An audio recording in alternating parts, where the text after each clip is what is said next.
বিশেষ করে আয়াল্লাহ কাশিমপুর প্রেস ক্লাবের সম্মানিত সাংবাদিক ভাইয়েরা আজকে এই বিশাল দোয়ার আয়োজন করেছেন, তারা সকলে উপস্থিত রয়েছেন।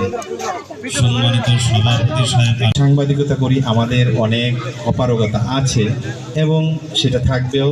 আর একটা কথা হলো যে আমরা সাংবাদিক করতে গেলে অনেক হ্যারাসমেন্টের শিকার হই।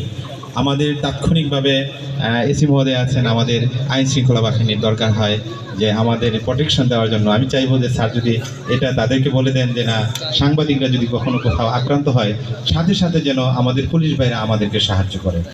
আমাদের সম্মানিত সভাপতি আমিনুল ইসলাম ভাই আমন্ত্রিত অতিথিকে ফুল দিয়ে বরণ করে নিচ্ছেন। আমি আমাদের সাংবাদিক ভাইদের সহযোগিতায় এবং স্থানীয় লোকজনের সহযোগিতায় অপরাধ দমনে, আইন শৃঙ্খলা উন্নয়নে, সুষ্ঠু মামলা তদন্তে, মাদক সহ অন্যান্য অবৈধ মালামাল উদ্ধারে চেষ্টা চালিয়ে যাচ্ছি। আজকে এই ইফতার পার্টিতে এসে আমার একটু ভালো লাগলো। সাংবাদিক একদিকে, সাংবাদিক প্রশাসন এই মুহূর্তে বাংলাদেশ কতটুকু দরকার আমরা কিন্তু হারে হারে টের পাচ্ছি। এলাকার আইন শৃঙ্খলা রক্ষার জন্য সর্বোচ্চ পরিমাণ চেষ্টা করার জন্য আমরা বাইরের লোক যারা আছি তারাই চেষ্টা করতেছি।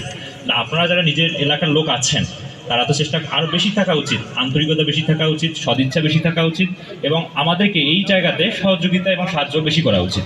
তো আমরা এটা আশা করব যে আপনারা আপনাদের অবস্থান থেকে যতটুকু পারেন এই আইন শৃঙ্খলা রক্ষা এবং আমাদের অন্যান্য যে বিষয়গুলো আছে, বিশেষ করে ছিনতাই ঘটনা ঘটতেছে, প্রায় ঘটে, ডাকাতি ঘটনা ঘটে এবং আমাদের এখানে সবচেয়ে বেশি সমস্যা মাদক নির্মূলের ক্ষেত্রে আপনারা আমাদের সাহায্য করবেন।